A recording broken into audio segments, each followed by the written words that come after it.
SIR এর মাধ্যমে বাংলা সরকার ফেলার ছক অমিত শাহর। মালদা সভা থেকে চাঞ্চল্যকর দাবি মমতা বন্দ্যোপাধ্যায়ের।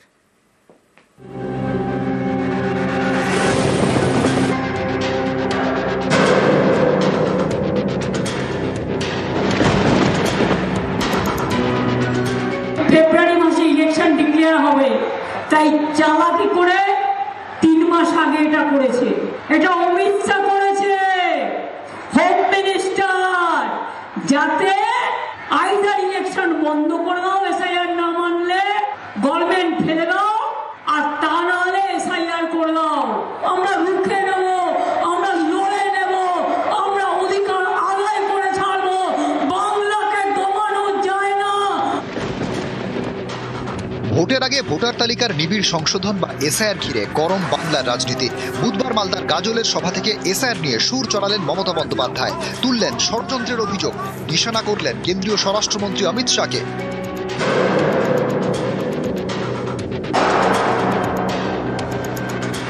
ফেব্রুয়ারি মাসে ইলেকশন ডিক্লেয়ার হবে, তাই চালাকি করে 3 মাস আগে এটা করেছে। এটা অমিত শাহ করেছে, হোম মিনিস্টার, যাতে আইদার ইলেকশন বন্ধ করে দাও এসআইআর না মানলে, গভর্নমেন্ট ফেলে দাও, আর তা না হলে এসআইআর করে দাও। তোরা হ্যাংলার দল, খুব লোভ না বাংলাকে দখল করার। বাংলা দখল করা দূরস্থ।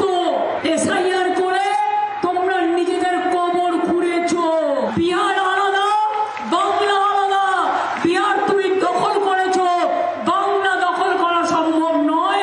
ইংরেজরা পারেনি, আর তুমি তো কনছাড়। আমরা তো একবারও বলিনি যে তুমি স্পেশাল ডিভিশন করবে না, তার জন্য সময় লাগে। ইলেকশনের সময় এত বড় ক্ষুধা, তোমরা জমিদার যোগদার, একবারে নোটবন্দি আর এসআইআর এর নামে গণবন্দি। আর কত যাবে প্রাণ? অন্যের প্রাণ গেলে তোমার মন কাঁদে না? কাউকে ডিটেনশন ক্যাম্পে যেতে হবে না, আর কাউকে পুশব্যাক করা হবে না। সবাই বাংলায় থাকবেন। আপনারা দেশের নাগরিক, আপনারা দেশের ভোটার, আপনারা নিশ্চিন্তে থাকুন। আমি আছি আপনাদের পাহারাদার। আমি ভোট চাইবার জন্য আসিনি। আমি আজকে আপনাদের কাছে আপনাদের মনের যে দুশ্চিন্তা, সেই দুশ্চিন্তার কথা স্মরণ করে আপনাদের পাশে দাঁড়াবার জন্য এসেছি।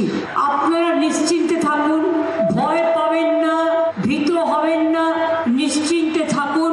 জোর করে কিছু দখল করতে গেলে মনে রাখবেন সেটা জরুরি অবস্থাকে মনে করিয়ে দেয়, এবং জরুরি অবস্থা যদি আপনারা জারি করতে চান সারা ভারতবর্ষে, তাহলে মনে রাখবেন মানুষ কিন্তু আপনাদের ক্ষমা করবে না। যদি কেউ বঞ্চিত হয় ভোটার লিস্ট থেকে, আমরাও may I help you camp চালু করছি। 12 তারিখ থেকে may I help you camp হবে ব্লকে ব্লকে। ফর্ম ফিল আপ করবেন, হিয়ারিং এ যাবেন, নাহলে নামটা কেটে দেবে, ভোট দিতে পারবেন না। আর পরিযায়ী শ্রমিক যারা আছেন তাদের ফিরে আসতে বলুন। অন্য রাজ্যে তাদের তাড়িয়ে দেবে পরে, এবং এখানে ভোটার লিস্টে নাম থাকলে, অন্য রাজ্যে থাকলে সেটা কেটে দেবে। নিউজ 18 বাংলা। এসআইআর নিয়ে নানা জায়গায় নানা রকমের অভিযোগ। নদিয়া এবং কোচবিহারের 2 ভোটারের এপিক নাম্বার 1, জলপাইগুড়িতে